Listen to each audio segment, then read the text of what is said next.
Good afternoon, ladies and gentlemen.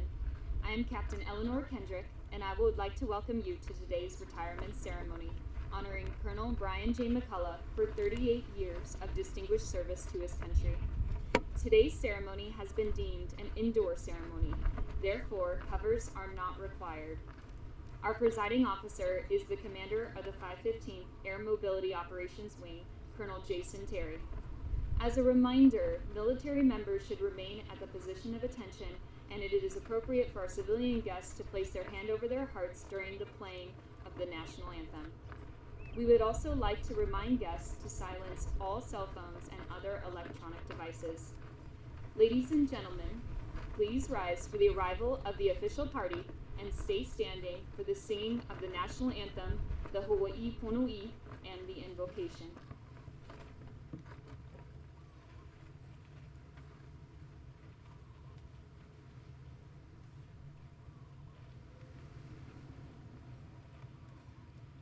Oh, say, can you see by the dawn's early light what so proudly we hailed at the twilight's last gleaming, whose broad stripes and bright stars through the perilous fight o'er the ramparts we watched were so gallantly streaming,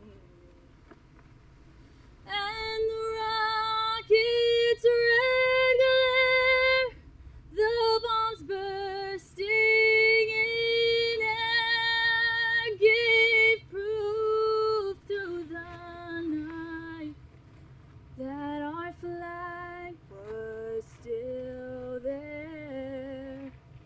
Oh, say, does that star-spangled banner yet wave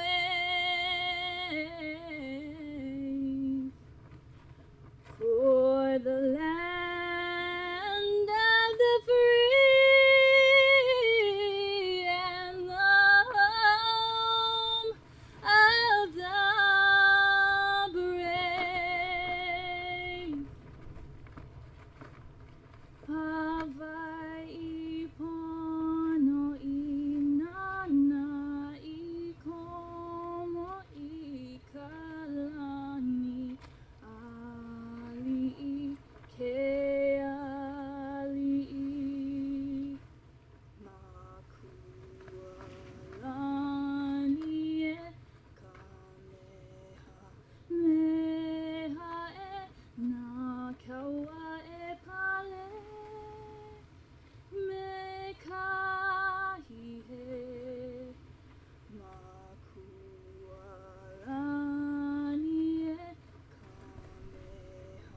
kamehameha e na kaua e pale me kahihe.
Let us pray. Almighty and loving God, your care for us is boundless. and your watchful eye never blinks. Even in the moments when we think you are not there, you comfort us with your presence. We give you thanks for watching over us, for walking with us through our trials and triumphs on life's journey. Even in the valley of the shadow of death, you are always there. Today we gather to honor and celebrate the 38 years of faithful and honorable service of our fellow airman, warrior, and godly leader, Colonel Brian McCullough. Through the many challenges that a military career can bring, you have been there with him and for him and with his precious family, and we are all better for it. This ceremony marks his departure from us as a true servant leader in the Air Force, and we will miss him in that capacity. However, he is still our brother in arms and fellow airman, and he still walks in your sight and under your great care, as do we all. We give thanks for his precious family that has been by his side, for his beloved Angie, who has been a strong support like no other, and his daughters Ellie Rose and Orla Sinead, whose love for their father has always given him the added strength that he needed. As a man of faith and humility, Colonel McCullough has truly embodied the words of St. Francis of Assisi that says, "While you are proclaiming peace with your lips, be careful to have it even more fully in your heart." Our Father who art in heaven, Colonel McCullough's heart has reflected this for over 38 years as a leader and his entire life as your child. We also ask blessings and give thanks for his family that is represented here today, the leaders who are here and those attending by video that has had a part in this great man's legacy. May you be with him and his family in the next phase of their life. Bless them and keep them. Lift your countenance upon them and give them grace and peace. And to us all, Lord, may we experience your presence anew each and every day. May we step confidently into new challenges that face us, knowing that you are with us as we continue to fight the good fight. As the old Irish blessing proclaims, may the road rise to meet you. May the wind be always at your back. May the sun shine warm upon your face, the rains fall soft upon your fields. And until we meet again, may God hold you in the palm of his hands. And we pray all these amazing and wonderful things in the name of the Father, the Son, and the Holy Spirit. Amen.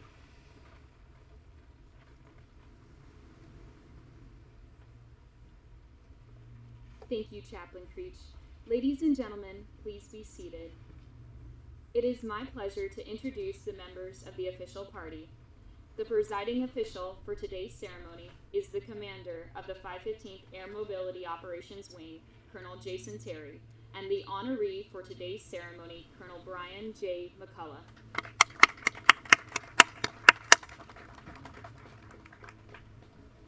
We are also pleased to extend a special welcome to the following honored guests. As appropriate, please hold your applause until the end of all introductions. The wife of Colonel Brian McCullough, Mrs. Angie McCullough, longtime family friend, Chief Master Sergeant Lawrence Prieto, and his wife, Mrs. Joy Prieto.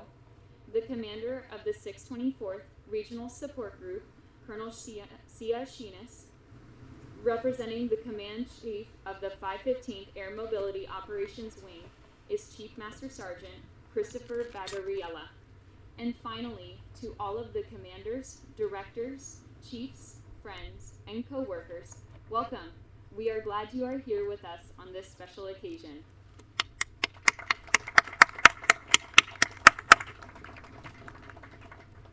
Ladies and gentlemen, it is my pleasure to introduce Colonel Jason Terry.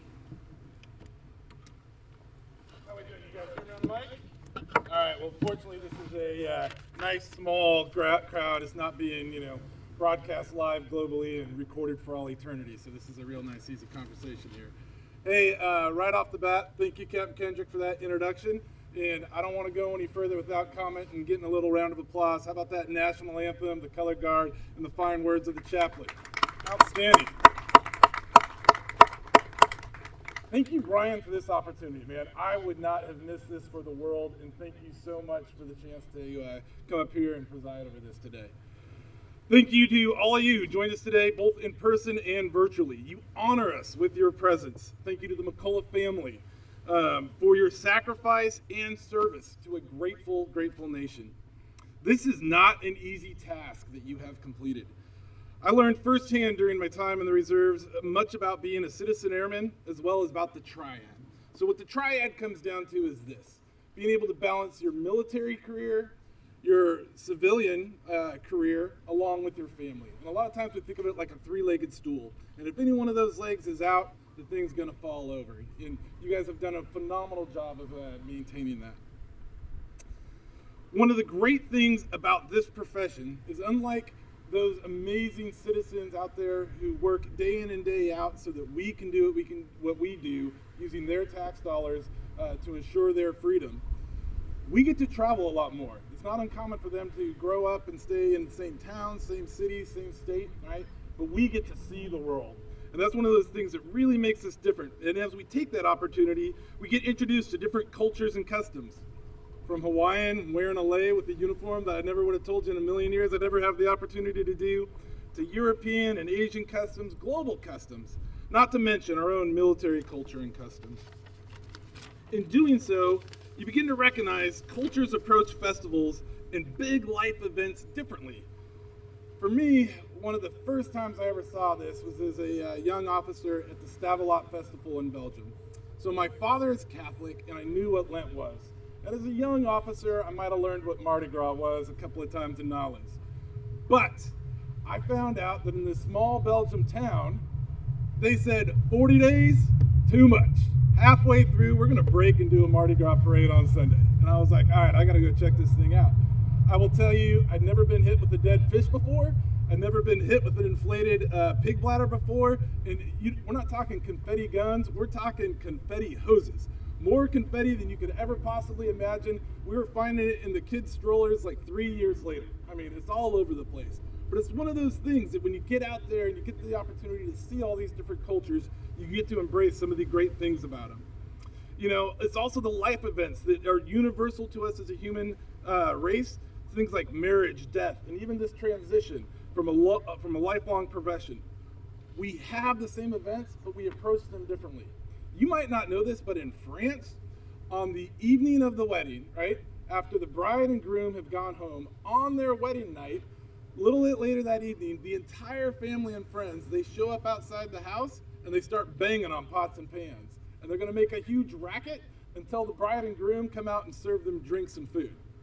I'm not sure I'm a big fan of that tradition, but it happens. In Scotland, believe it or not, they take a big old bucket of black goo and they pour it on top of the bride, because apparently black and white go well together. But that's the tradition that's out there, and these are the things you learn. In Fiji, the groom is required to bring a whale's tooth for his new father-in-law. What happens if they're out of whale teeth at the local market? I don't know what you do there. I'm like, these are tough things. But you also see it in the other big aspects, such as death. So if you ever get a chance, you know, all cultures mourn the loss, right? But if you can be down in New Orleans and see a big horn jazz funeral procession, it's amazing. Or possibly you've had a chance to attend an Irish wake, where for a couple of days, friends and family bring food and drinks to the grieving family members, and they celebrate at the same time the life accomplishments of the person we mourn. That is what I like about our military culture and our military retirement ceremonies. Sure, a gold watch, maybe a bottle of Irish whiskey at the end of your last day in the office would be cool, but I tell you what, this ceremony and our military culture, it's pretty awesome. Yes, this is absolutely a loss. It is a loss for the 515 AMAL. It is a loss for our airmen that the McCullough family is going to transition on. But it's also a renewal, and it is a chance to celebrate. So, in the vein of an Irish wake, how about we celebrate a little bit today? Now, there is a long-standing tradition of storytelling in Ireland. Anyone who knows Colonel McCullough, he may have a little bit of this going on with him. The Gaelic word for a traditional storyteller or family historian is a Shawnee. How'd I do? Did I get it close? All right. Give me one more time.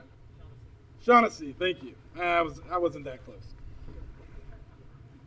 So I will tell you, I do personally have a fair amount of Irish and Scottish heritage. The family story is that the Scottish family members were the Irish who didn't know how to swim. But I am no Shaughnessy. I am not at all. As such, I highly recommend you ask the man himself about these stories and other stories over a beverage of choice when you have the opportunity. What I am good at is in the Air Force, we have a rule that a story only needs to be 10% true. We'll use that rule purely out of choice and not because of the difficulties we've had finding Colonel McCullagh's records that were handwritten and saved on microfiche. For those of you who don't know what microfiche is, I'll let you Google it later. So to start this story off, however, I will borrow from another great storyteller, Will Smith. I suspect that I am not the first person to ever have pointed this one out, but I could not leave the opportunity sitting on the table to take advantage of this right now. You see, Colonel McCullough was in Northern Ireland, born and raised. On the playground is where he spent most of his days, chilling out, maxing, relaxing, all cool, and shooting some b-ball outside of the school. When a couple of guys, they were up to no good, started making trouble in his neighborhood. He got in one little fight, and his mom got scared and said, "You're moving with your auntie and uncle to America." For those who know the story, you'd be surprised how close that is. If you don't know the story, I recommend you hear it from him. So that is a short story on how an Irishman came to America and joined the Air Force. What you may not know is that Colonel McCullough started out enlisted. He was both a fighter crew chief and a C-130 flight engineer in the 80s and early 90s. As an F-5E crew chief, you know, you have that thing where you get to write your name on the aircraft. Yeah, he did that. I do got to tell you, I actually almost stumbled here. I wanted to say F-15E, and I actually had to ask around a little bit, and just because I was like, I don't know how many people are going to know what an F-5E was. But what I found was if I said MiG-28 from Top Gun, they knew exactly what we were talking about. So we were in the ballpark. He was also what we referred to as a full-up round early on, meaning that he has achieved multiple combat readiness medals. He participated in Operation Provide Promise, one of the longest-running humanitarian airlifts in history, ensuring the people of Bosnia-Herzegovina received much-needed food and supplies. He was making a difference. Honestly, he was living the dream. But then, he had to go and screw it all up by getting a degree and going to OTS. Now, let me tell you about OTS in 1996. A couple of quick stories for you. The first one was, because he was prior enlisted, he was a higher-ranking cadet, and as such, he was the acting cadet wing commander on the 4th of July for his class. And he did something that nobody had ever thought to ask before. He said, "Hey, the 4th of July is a pretty big day. Can we have it off?" And all the cadre looked at him and like, "Yeah, I guess. What do you want to do?" He said, "I want to show Braveheart." Braveheart? All right. So they watched Braveheart, and then on faith alone, he bought pizza and pop for the entire cadet wing. And you know what? It worked out. Because that's the way this place works. That's who we are. The second story. So one morning, everyone's getting lined up. And if you've never been lined up in formation for a large deal, it's actually not too different than what we have right here. So the person who's lining them up would be standing in my position, and we'd be lining everybody up. And you all would be looking at me as we were talking through this, all right? But behind where the formation was, kind of like back where the gazebo and mountain is behind us here, there was the American flag. And because it's cadet training, you know, I mean, they're early. They're before sunrise. And he's getting everybody lined up, and he sees the glory of God with this amazing sunrise against the red, white, and blue, and he's like, "Stop. We got to stop for a minute. All right, everybody about face and just take a look," right? And it was amazing. And then he starts singing the national anthem, right? And, you know, everybody joins in. I mean, the guy's singing the national anthem, right? So now everybody joins in. So the entire cadet wing, right at sunrise, before all the cadre have come out, are yelling out the national anthem. Cadre hear this, and they're like, "What is going on? I mean, we're late. You know, what happened? We're running out in our bathrobes and flip-flops trying to figure out what's going on." They see what's going on. They stop in their bathrobes and flip-flops and start singing the national anthem too. All right? And of course, eventually the story gets to the Commandant of Cadets.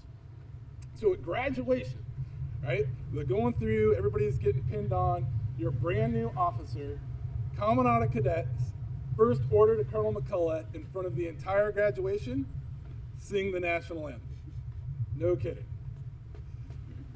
So, I considered for a hot minute whether or not your last order as an officer was to sing the national anthem too. I think I'm going to let you off, but let me know if you're up for it. All right.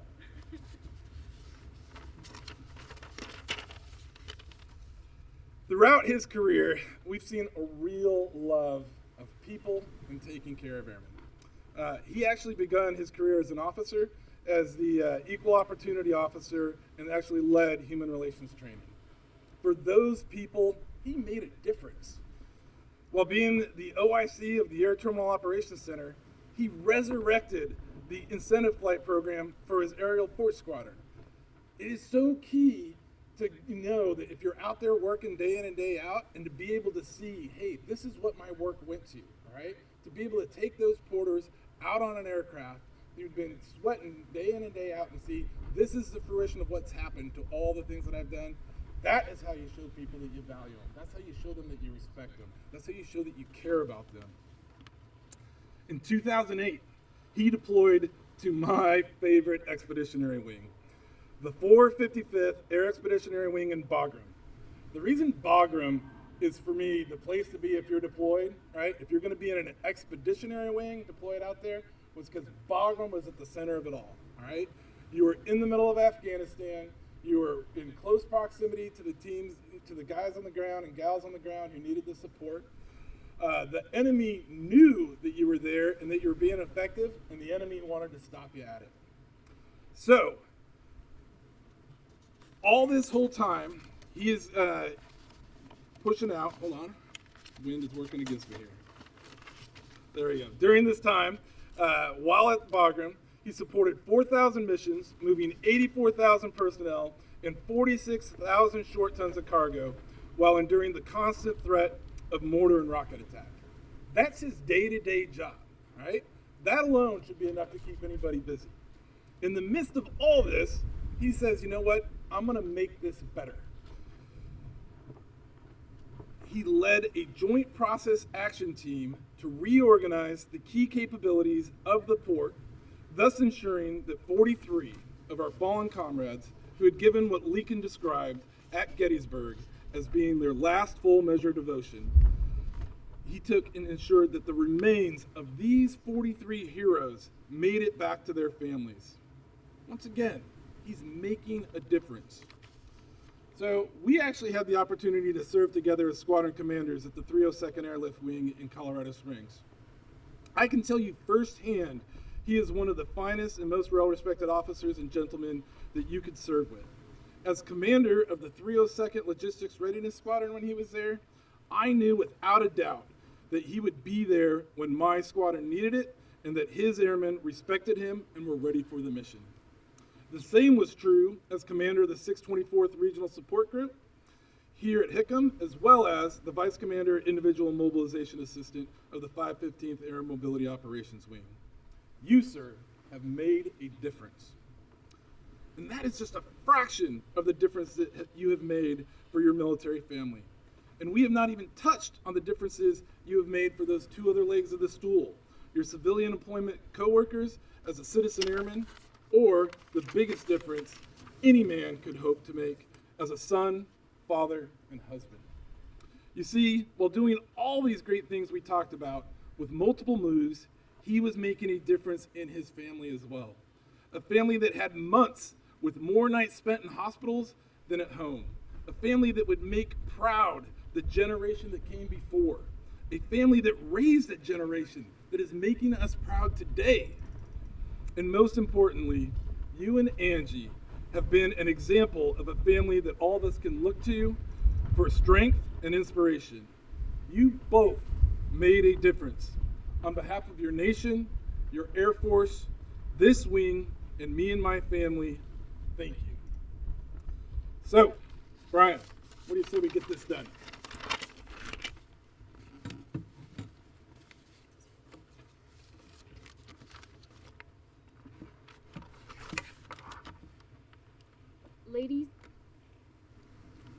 Ladies and gentlemen, please rise for the formal portion of today's ceremony.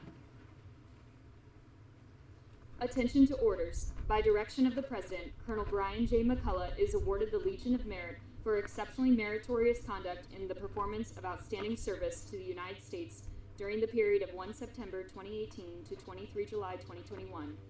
Colonel Brian J. McCullough distinguished himself by exceptionally meritorious conduct in the performance of outstanding service to the United States as individual mobilization augmentee to the Commander, 515th Air Mobility Operations Wing, Joint Base Pearl Harbor Hickam, Hawaii, from 1 September 2018 to 23 July 2021. During this period, Colonel McCullough's leadership, focus, and strategic vision accelerated rapid global mobility in the Indo-Pacific theater and ensured mission accomplishment. As senior leader for Air Mobility Command in the Indo-Pacific en route system, encompassing 22 operating locations spread across 105 million square miles, he synchronized efforts between mobility air forces, the Joint Force, and coalition partners to project air superiority and maximize deterrence operations. Due to Colonel McCullough's leadership, his team supported over 60,000 international missions that transported 360,000 tons of cargo and 1,221,000 passengers throughout the Indo-Pacific. Additionally, he played a key role in establishing the Wing's pandemic response plan that integrated Air Mobility Command with the Korean and Japanese embassies. This plan was vital in coordinating the first aeromedical evacuation mission for a coronavirus disease-infected patient in the Pacific area of responsibility. Furthermore, Colonel McCullough was critical to establish new lines of effort, which developed a wing culture of change, innovation, and acceleration, modernizing the mobility force's strategic footprint in the region through 2021 and beyond.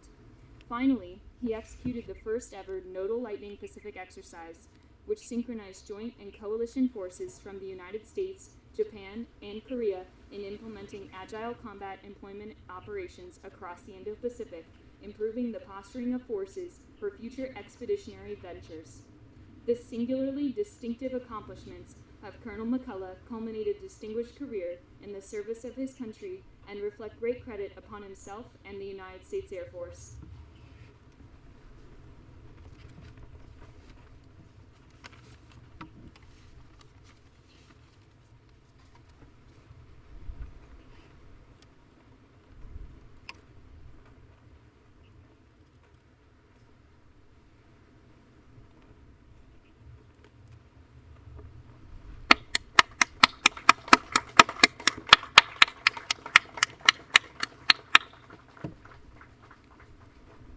Please remain standing for the reading of the retirement order.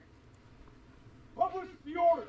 Attention to order. Reserve Order Number EK 1488, dated 20 July 2021, by direction of the Secretary of the Air Force, Colonel Brian J. McCullough, Joint Base Pearl Harbor Hickam, Hawaii, effective the 20th day of July 2021. You are relieved from active duty. 515th Air Mobility Operations Wing, retired the 28th day of July 2021 per Air Force Instruction 36-3203 in the grade of Colonel.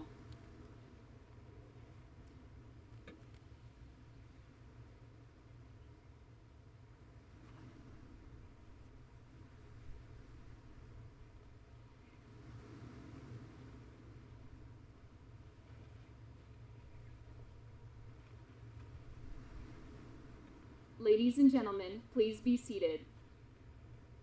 At this time, Colonel McCullough will now be presented with a certificate of retirement from the Chief of the Air Force Reserve and the Chief of Staff of the United States Air Force. The retirement certificate reads, Certificate of Retirement from the Armed Forces of the United States of America. To all who shall see these presents, greetings. This is to certify that Colonel Brian J. McCullough, having served faithfully and honorably, was retired from the United States Air Force on the 28th day of July 2021.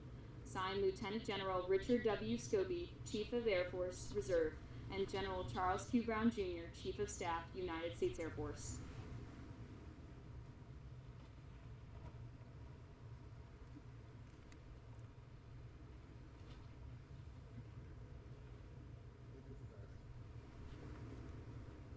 Colonel McCullough will now be presented with a certificate of appreciation from former President Jimmy Carter. Congratulations on your well-deserved retirement. Rosalind and I are pleased to join your family, friends, and colleagues in recognizing your years of service to the United States Air Force. Signed sincerely, Jimmy Carter.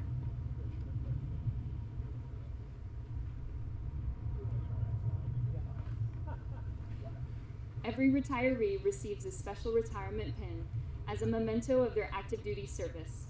At this time, we would like to invite Mrs. McCullough to please come forward and place a pin on Colonel McCullagh's lapel to symbolize his transition from active duty to retired status.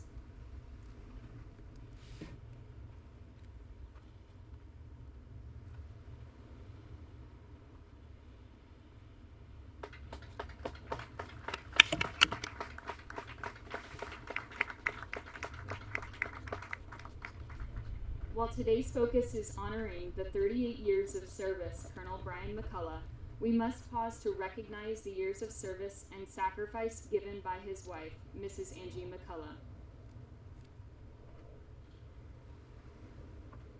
Certificate of Appreciation from the United States Air Force. In grateful appreciation, the United States Air Force presents this certificate of recognition to Mrs. Angie McCullough for the commitment and numerous contributions that made positive impacts to the nation's defense.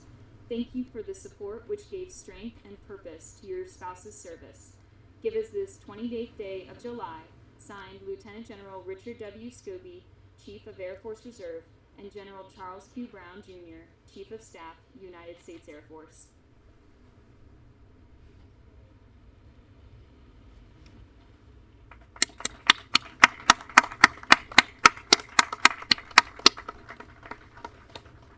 Mrs. McCullough, please accept our gratitude and admiration for you and your children's sacrifices in service to our country. At this time, Colonel McCullagh's family would like to share their personal tributes in honor of his 38 years of service. They invite you to listen in as his daughters, Ellie and Orla, his mother Terry, and his foreign exchange student turned daughter, Celia, share their heartfelt congratulations.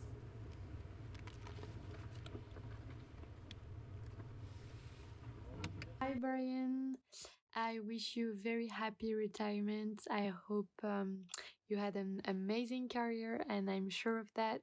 You had such amazing experiences, and you did so much things, and you worked hard, and you still work hard, and I'm sure you'll have lots of opportunities after your retirement, and you're such full of energy that I know you won't be bored after that, and you will always find something to do.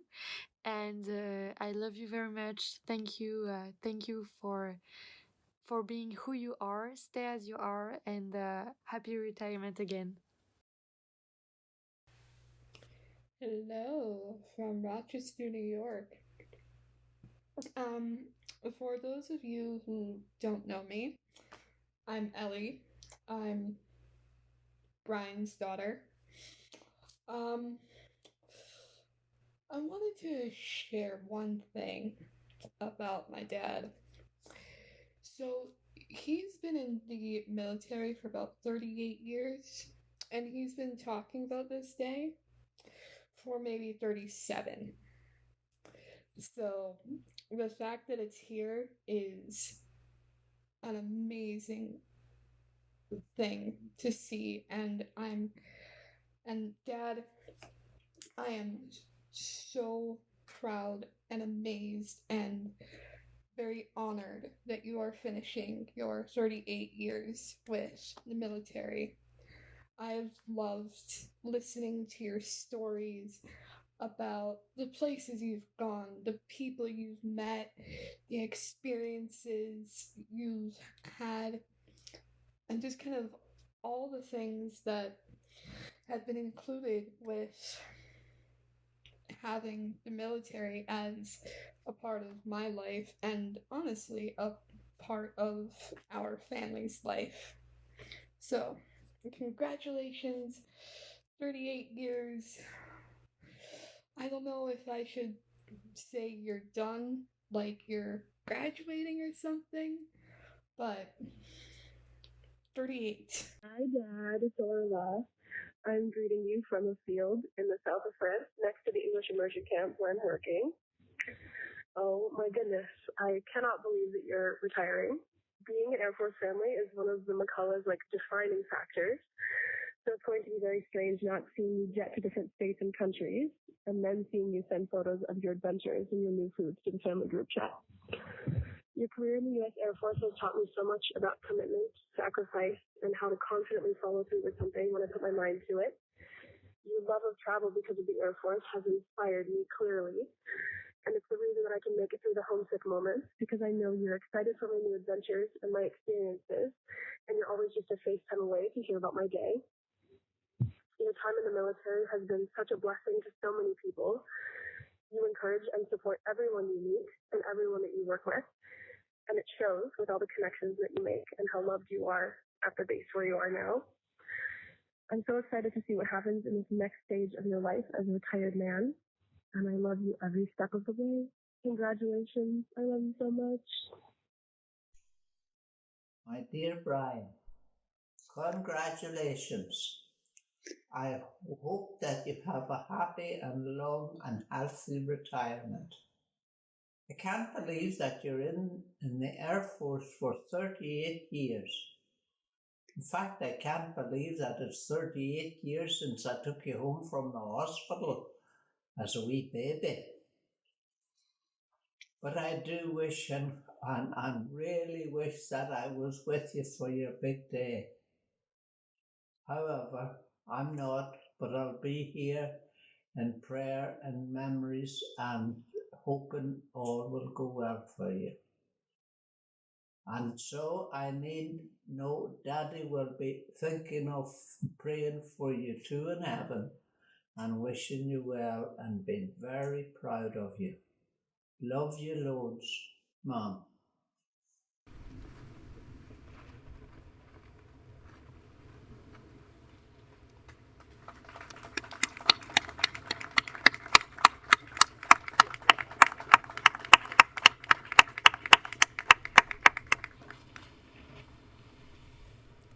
Ladies and gentlemen, it is a time-honored tradition to gift the retiree a United States flag flown in a place special to them and their families. Colonel McCullough has received 2 such flags. The first flag is from the Honorable Ed Case of Hawaii's 1st Congressional District. Congressman Case had the flag flown over the United States Capitol on July 4, 2021, and then folded the flag himself prior to sending it here to Joint Base Pearl Harbor Hickam. The second flag was flown by the men and women of the 351st Air Refueling Squadron stationed in Mildenhall. The flag was flown in multiple countries throughout the month of July, including Colonel McCullough's family home in Ireland. Members of the Hickam Honor Guard will now perform a flag folding ceremony in honor of Colonel Brian J. McCullough.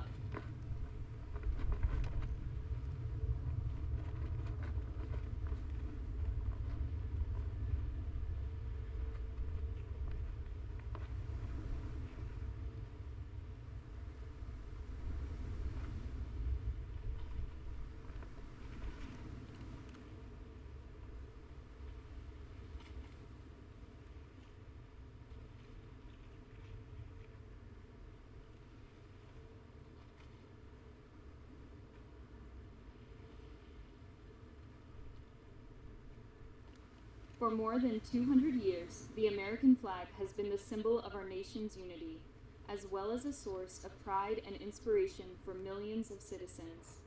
Born on June 14, 1777, the Second Continental Congress determined that the flag of the United States be 13 stripes, alternating between 7 red and 6 white, and that the Union be 13 stars, white in a blue field, representing a new constellation. Between 1777 and 1960, the shape and design of the flag evolved into the flag presented before you today. The 13 horizontal stripes represent the original 13 colonies, while the stars represent the 50 states of the Union. The colors of the flag are symbolic as well. Red symbolizes the hardiness and valor. White signifies purity and innocence. and blue represents vigilance, perseverance, and justice. Traditionally, a symbol of liberty, the American flag has carried the message of freedom and inspired Americans both at home and abroad. In 1814, Francis Scott Key was so moved at seeing the stars and stripes waving after the British shelling of Baltimore's Fort McHenry that he wrote the words to the Star-Spangled Banner. In 1892, the flag inspired Francis Belknap to write the Pledge of Allegiance, our most famous flag salute and patriotic oath. In July 1969, the American flag was flown in space when Neil Armstrong planted it on the surface of the moon. Today, our flag flies on constellations of Air Force satellites that circle our globe and on the fin flash of our aircraft in harm's way in every corner of the world. Indeed, it flies in the heart of every American who serves our great nation. The sun never sets on our U.S. Air Force, nor on the flag we so proudly cherish. Since 1776, no generation of Americans has been spared the responsibility of defending freedom. Today's airmen remain committed to preserving that freedom that others won for us for generations to come. By displaying the flag and giving it a distinctive fold, we show respect to the flag and express our gratitude to those individuals who fought and continue to fight for freedom at home and abroad. Since the dawn of the 20th century, Americans have proudly flown the flag in every major conflict on lands and skies around the world. It is their responsibility, our responsibility, to continue to protect and preserve the rights, privileges, and freedoms that we as Americans enjoy today. The United States flag represents who we are. It stands for the freedom we all share and the pride and patriotism we feel for our country. We cherish its legacy as a beacon of hope to one and all. Long may it wave.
Ladies and gentlemen, it is my honor and privilege to introduce you to Colonel Brian J. McCullough, United States Air Force, retired.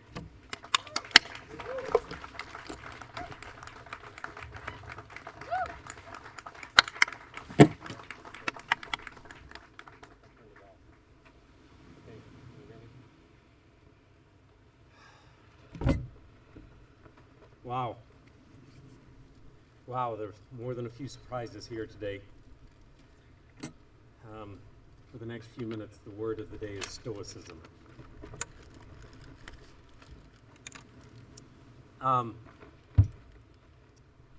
So first of all, thank you to everyone for coming. If anybody needs water or can everybody at the back here, is the speakers okay? All right. I don't know if do I need that? No, okay.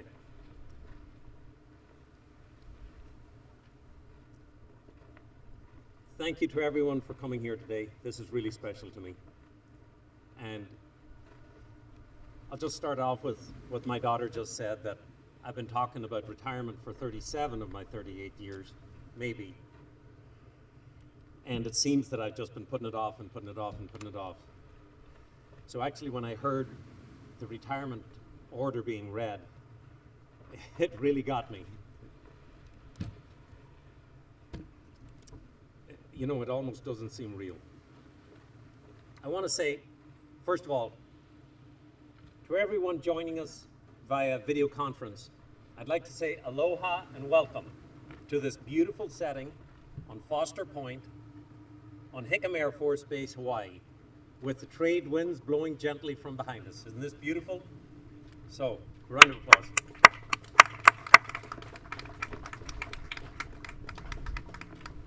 To our distinguished visitors and guests, I really appreciate you taking time out from what I know are busy schedules. Colonel Shinas, Chief Preto, Chief Barbara, thank you so much for coming. Lawrence and Joy, you had a long and difficult trip getting here, so thank you so much for making the journey. Colonel Terry, my friend, thank you so much for those very kind words. They're very nice. Captain Creech, thank you so much. I don't know if this is protocol, but that was one of the most beautiful invocations I've heard. And I don't know if it's proper, but could we give the chaplain a round of applause, please? So, your words really meant a lot to me. Sir, thank you. Tech Sergeant Figargan, again, your voice is beautiful. Thank you so much for that beautiful rendition of our national anthem in the Hawaii Po'oni. I know this ceremony took a lot of work to put together. So, to Adam Bibica, Captain Murray, Sergeant York, thank you so much. This was an immense amount of work. I appreciate it. To Captain Kendrick, thank you so much for the narration. It's beautiful. Thank you also to all the airmen that just put so much work, time, and effort into making this happen. I owe so much thanks. And I am really deeply indebted to so many people that words alone seem like a poor offering for the 38 years I've spent in the military. I'll give it a shot. In reverse order, I want to pay particular attention to the people and airmen with whom I served, who trusted me or put me in a position to succeed. And to my family, of course, and to the good Lord for the many blessings that led me to this day. In the program that you have, there's a couple of lines in there somewhere that kind of sum up my journey. And I know I wouldn't be here today but for the grace of God. I am so fortunate that He allowed me to fulfill my dreams, my childhood dreams. And my standing here today is proof.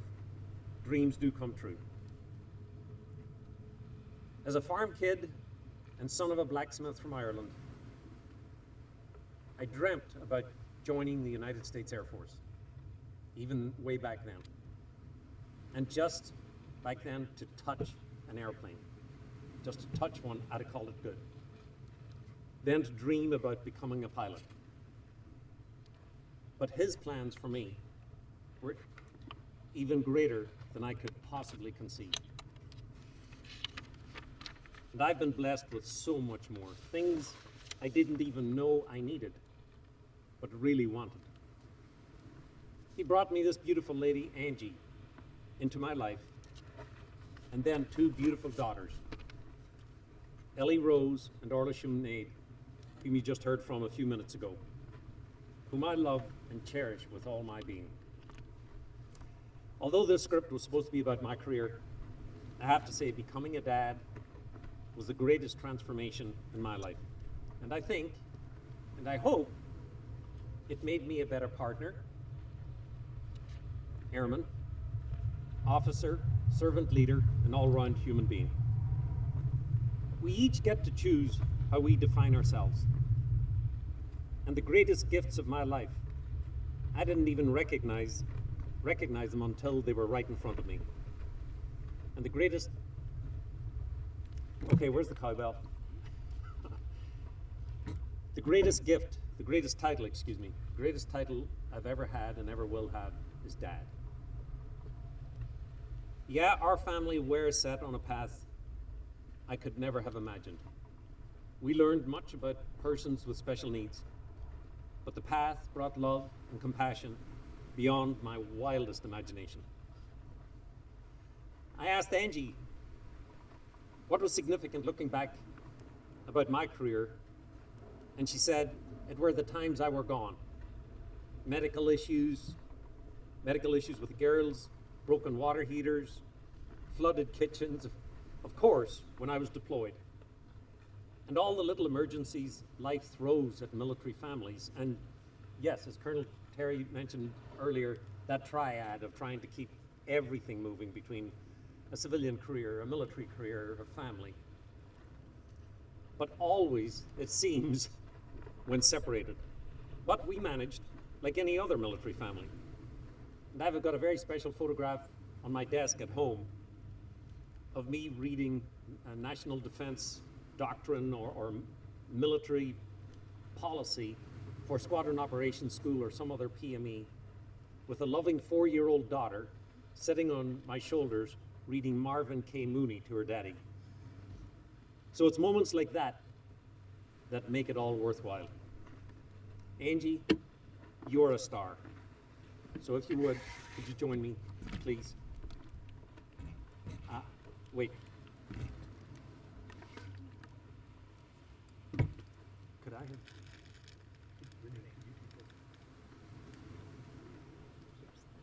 Thank you. Have a small gift for my wife in honor of everything she has done. It means the honor of our family.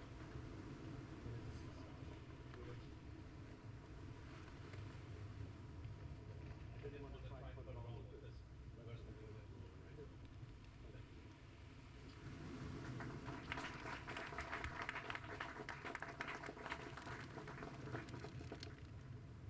Angie, there's more. Excellent.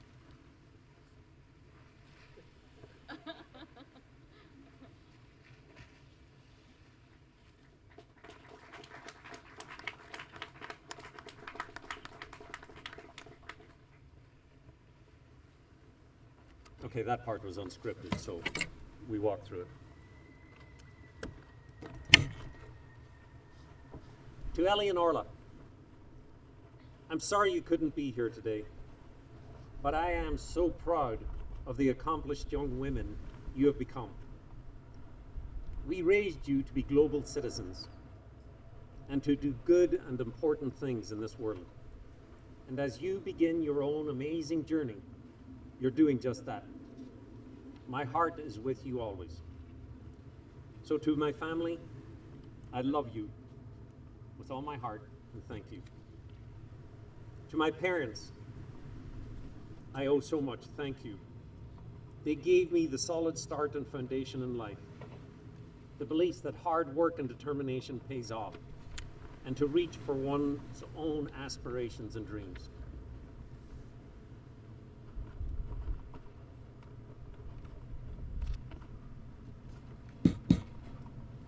My dad's gone now. But as you heard Mom saying, I know he's smiling down on me, and he's right proud of me. To the countless people whom I've met along this journey who touched me, said just the right words at just the right time, thank you. To the beautiful young girl I sat beside in high school art class, who, when others scoffed, gave me the faith to believe in my aviation dreams. To the many, many airmen whom I've met in the profession of arms, who guided me, led me, or encouraged me, I owe you so much. To Master Sergeant Dave Henley, a born leader who never failed to walk the walk. To Major Mick Simmons, United States Air Force F-5 aggressor pilot, who lit a fire in me to finish my degree and come fly. I remember what he said to me as I strapped him into the cockpit one day. He said, "It's a whole lot easier being the first one up the ladder, Brian. Finish your degree and get your wings. You'd be great." To the officers who saw some spark of initiative or determination in me and gave me the opportunity to become a commissioned officer, I thank you. To my mentors, To my mentors who guided me as a junior officer, thank you for your patience. But little did they know, I'd pick and choose the snippets of advice they offered. To Colonel Kurt Breeding, when Colonel Kurt Breeding said, it's almost expected of you to screw up when you're a lieutenant. So if you're gonna mess up as an officer, that's the time to do it. And so I took him at his word. I'm sure if it were all tallied up, I must hold the record for the number of times someone had to pull that young lieutenant aside for a quote-unquote mentoring session. But along the way, I did learn some things. And I'd like to offer just a couple of memorable moments from the lessons I've learned that might seem trivial to you right now, but at the time were a huge impact on me. All of them from a graduation of sorts. The first was the day I graduated boot camp in 1983. And yeah, that is a heck of a long time ago. And I'm officially the old boy, almost anywhere I go in uniform, but that's okay. We were in blues, eating an early breakfast and getting ready to move out. The chow hall was its usual noisy place, and it had two large seating areas on either end of the hall with what we call the snake pit in the middle, where drill instructors sat. And as I returned my tray and headed to the door, we heard this huge yell, "McCullough!" The place went dead silent as I reported to my drill instructor, my TI, Staff Sergeant Frovarp, at the snake pit, wondering what I'd done wrong and could they really recycle me as I'm headed to the bus out of this place.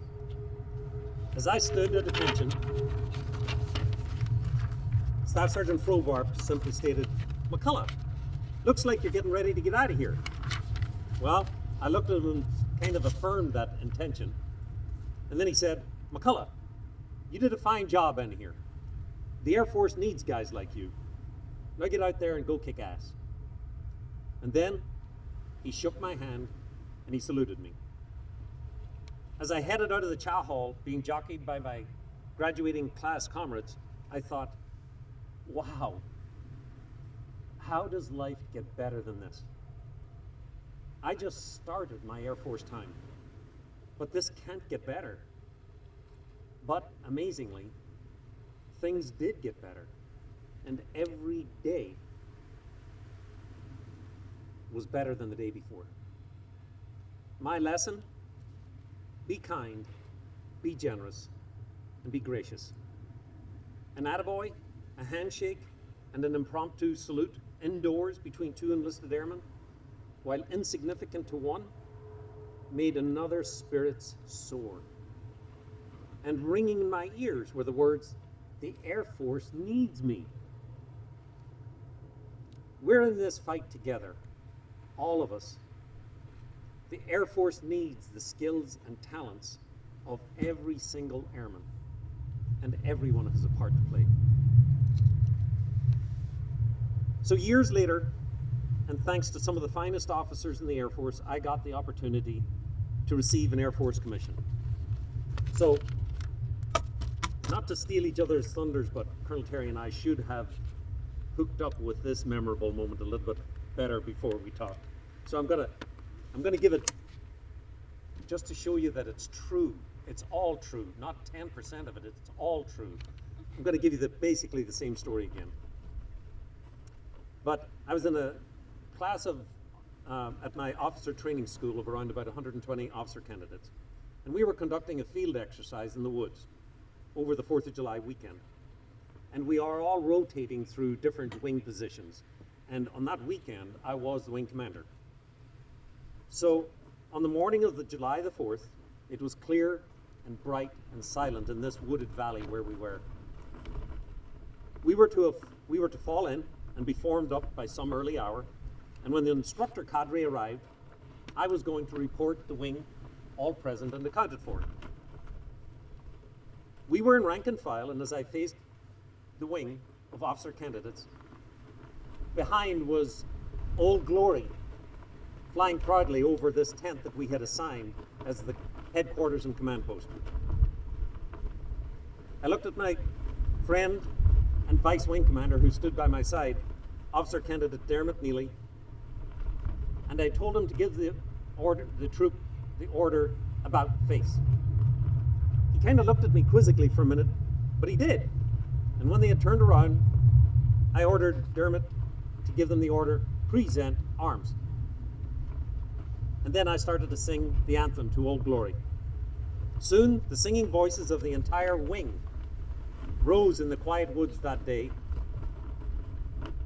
Why, I was asked later, did I do that? And all I could answer was, given the date and the time of day, given the location and the current scenario, it seemed the thing to do. It wasn't intended, but as the sound of our national anthem rose in the quiet woods, it was kind of humorous to watch. As Colonel Terry said, we were singing, but we were looking kind of laughing. About 50 yards off was the instructor cadre cabins, and they were literally spilling out of them, some of them still shaving in different degrees of undress, to stand at attention and render honors to the flag and sing the national anthem along with the officer candidate class. A couple of weeks later, at our commissioning ceremony, the Commandant was offering words to our guests about the new class of Air Force officers, and he concluded by saying just that what you heard. He said, "I can think of no better way to conclude today's commissioning ceremony than Lieutenant McCullough, front and center on stage, please, to sing the national anthem." Now, I won't say I have a singing voice as beautiful as Chelsea does, but I made my way on stage and I sang, this time in front of 600 to 700 guests at our commissioning ceremony. As I left the stage, I thought, wow, how does life get better than this? I just became an officer, and this can't get better. But amazingly, things did get better, and every day was better than the day before. You guys seen a repetition here? My lesson from this one: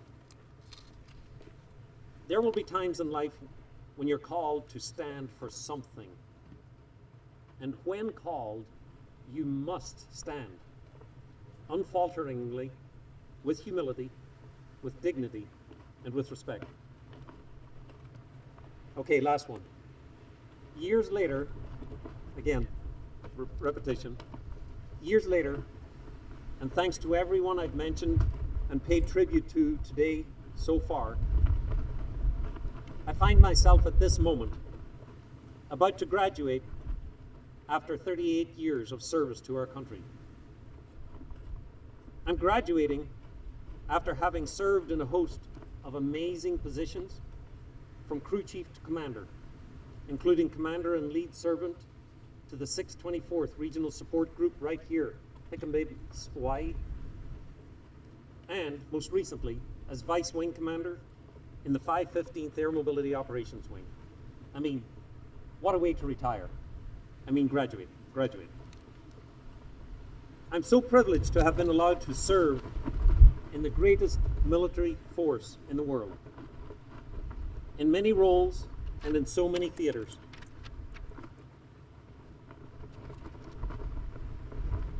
Alongside you all, America's finest. Maybe it's the aloha spirit, but everyone here has been so gracious and kind, and you are all true professionals. And, as before, as my graduation nears, I'm thinking, wow, how does life get better than this? I have had the most amazing journey. This cannot get better. I don't know what the future holds, and I don't know what future will unfold for me. I do have aspirations and I do have dreams, but in learning from the past, I trust and I have faith He will light my path, and every day will be better, you guessed it, than the day before. My lesson for this one is the opposite of what I offer to airmen who are leaving my command, going out on deployments or TDYs. I'd tell them, leave with pride, leave with pride, return with honor. It's my turn now.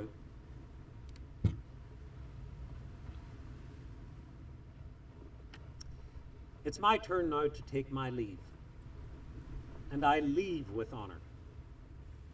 And I won't be returning. It has been the greatest privilege and honor to have worn this uniform of the United States Air Force and to have stood alongside you and have served the United States of America. Therefore, with humility and blessings and pride for you all, I salute.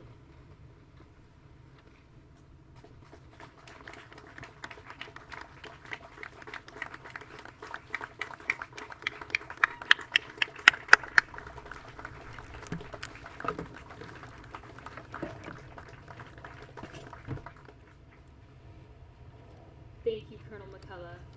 In the great state of Hawaii, the word aloha means many things. Aloha is a way of life. We say aloha to welcome new friends, to express compassion or sympathy, and to show mercy and kindness. Aloha means love. Aloha means peace. Aloha means farewell to thee. Aloha means goodbye. It means until we meet again beneath the tropic sky. Aloha means good morning and always to be true. But the best thing aloha means is that we will always think of you. The men and women of the United States Air Force, and especially all of the members of the 515th Air Mobility Operations Wing, would like to wish Colonel McCullough and his family a heartfelt aloha. We are proud to have served with you and wish you every success in all of your future endeavors. May God bless you and keep you. Ladies and gentlemen, please rise for the playing of the Air Force song and the departure of the official party.